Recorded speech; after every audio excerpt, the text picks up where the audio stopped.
আসসালামু আলাইকুম।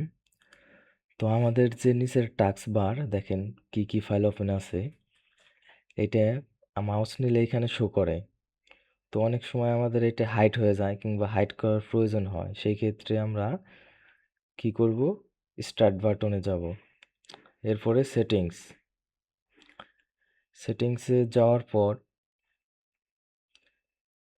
ডান পাশে দেখেন টাস্ক বার আছে। যদি এখানে না থাকে, আপনার উপরে দেখেন সার্চ অপশন আছে, এখানে গিয়ে টাস্ক বার লিখে সার্চ দিবেন।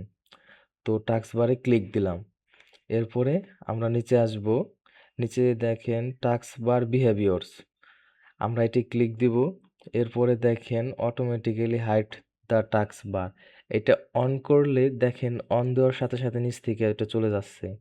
আবার এটা অফ করে দিলে ওইটা শো করছে, মানে এটা অটোমেটিকলি থাকবে কি থাকবে না এটা বোঝাচ্ছে।